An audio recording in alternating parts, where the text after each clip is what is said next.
ஆபரண தங்கம் சவரனுக்கு 1800 ரூபாய் சரிவு. சென்னையில் ஒரு சவரன் 88,800 ரூபாய்க்கு விற்பனை.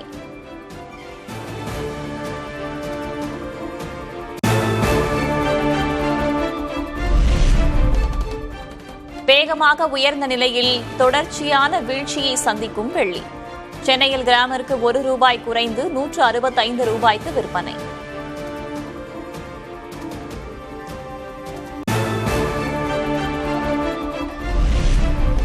தேவர் ஜெயந்தியை முன்னிட்டு பசும்பொன்னில் குடியரசு துணைத் தலைவர் CP ராதாகிருஷ்ணன் மரியாதை.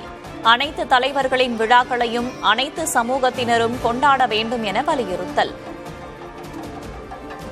எல்லா சமூகத்தினரையும் வேண்டுவது வருகின்ற காலத்திலாவது எல்லா தேசிய தலைவர்களுடைய விழாவையும் எல்லா சமுதாயத்தினரும் கொண்டாடுகின்ற விழாவாக மாற்ற வேண்டும்.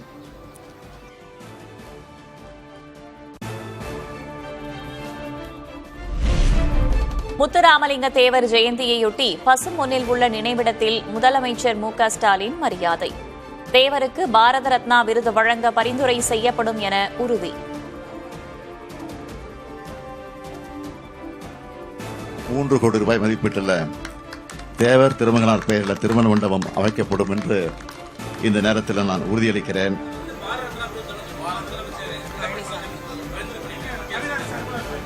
அதை நாங்கள் வழிமுறை காத்துக்கிட்டு இருக்கோம். அது ஒன்றும் பிரச்சனை இல்லை.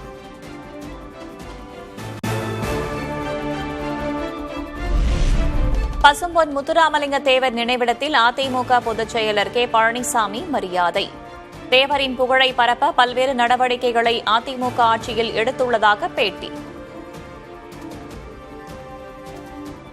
நம்முடைய மரியாதைக்குரிய தேவரையா அவர்கள் அவளுக்கு மேலும் புகழ் சேர்க்கின்ற விதமாக அனைத்து இந்திய அண்ணா திராவிட முன்னேற்ற கழகம் சார்பாக அவர்களுக்கு பாரத ரத்னா வழங்க வேண்டும் என்று மத்திய உள்துறை அமைச்சரிடத்திலே நாங்கள் கடிதம் கொடுத்திருக்கின்றோம்.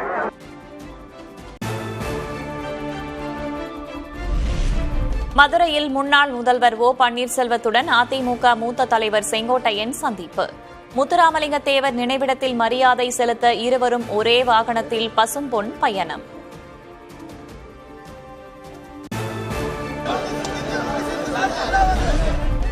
பசும்பொன்னில் O பன்னீர்செல்வம், செங்கோட்டையன், டிடிவி தினகரன் ஆகியோர் சந்திப்பு.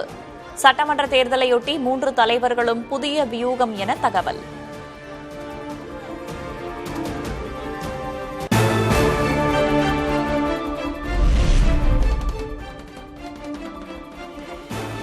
பசும்பொன்னில் திடீரென கைகோர்த்த வைகோ மற்றும் சீமான். சீமானுடனான பயணம் தொடரும் என்று வைகோ பதில்.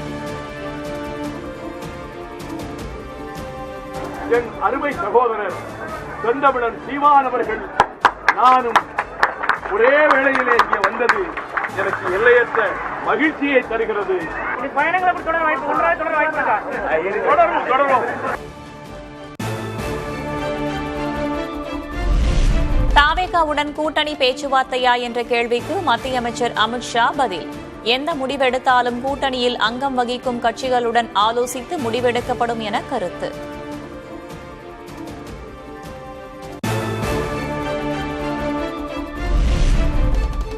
சென்னையில் செல்ல பிராணிகளை வளர்ப்பவர்களுக்கு புதிய கட்டுப்பாடுகள்.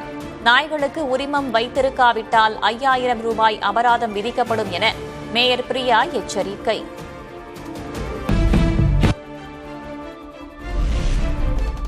ஆந்திராவிலிருந்து தமிழகத்திற்கு திறக்கப்பட்டு வந்த கிருஷ்ணா நதி நீர் நிறுத்தம். 8 TMC தரப்பட வேண்டிய நிலையில் 3.8 TMC தண்ணீர் கிடைத்திருப்பதாக தகவல்.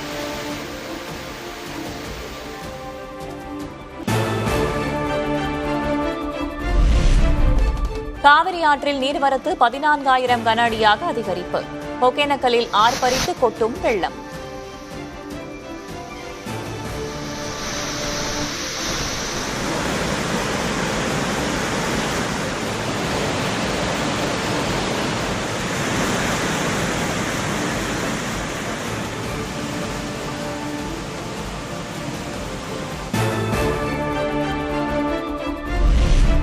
மேட்டூர் அணைக்கு நீர்வரத்து 10,500 கன அடியாக அதிகரிப்பு.